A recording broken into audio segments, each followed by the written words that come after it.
আগামী 12ই মার্চ জাতীয় সংসদের প্রথম অধিবেশনকে সামনে রেখে সংসদ সদস্যদের জন্য কর্মশালার আয়োজন করে বিএনপি। সকাল 10:30টায় দুদিনের এই কর্মশালার উদ্বোধন করেন বিএনপি চেয়ারম্যান ও প্রধানমন্ত্রী তারেক রহমান। নির্ধারিত সময়ের আগেই কর্মশালায় অংশ নিতে গুলশান বিএনপি চেয়ারম্যানের কার্যালয়ে আসেন মন্ত্রী, প্রতিমন্ত্রী, এমপি ও প্রধানমন্ত্রীর উপদেষ্টারা। দিনে 2টি সেশনে করা হয় কর্মশালা। সকালে অংশ নেন মন্ত্রী ও প্রতিমন্ত্রীরা। সংসদীয় কার্যক্রম মন্ত্রণালয় পরিচালনা করতে কৌশলগত ভূমিকা, বিল, বাজেট, সংসদে স্থায়ী কমিটির কার্যক্রম সহ নানা বিষয়ে ধারণা দেওয়া হয় সংসদ সদস্যদের।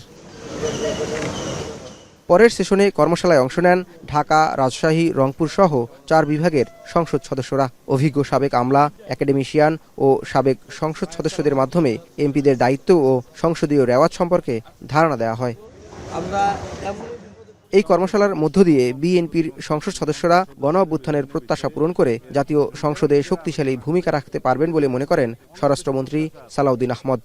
আমরা কি প্র্যাকটিস করছি, কিভাবে আমরা এস্টাবলিশ করব আমাদের সংসদীয় কালচার, বাংলাদেশের তো অবশ্যই এটা আমাদের জাতীয় জীবনের ইতিহাসে এই সংসদকে আমরা স্মরণীয় করে রাখতে চাই, যাতে একটা ছাত্র গণ-অভ্যুত্থানের মধ্য দিয়ে নতুন প্রত্যাশা যা সৃষ্টি হয়েছে জনমনে, সেই প্রত্যাশা যাতে আমরা পূরণ করতে পারি।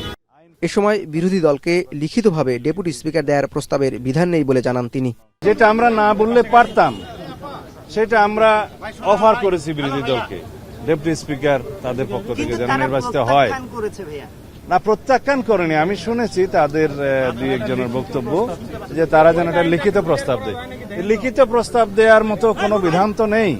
ত্রয়োদশ সংসদ নির্বাচনে বিএনপির মোট 209 জন সংসদ সদস্যের মধ্যে 146 জনেই প্রথমবারের মতো জাতীয় সংসদে যাচ্ছেন। জাওয়াদ মাহমুদ, এখন, ঢাকা।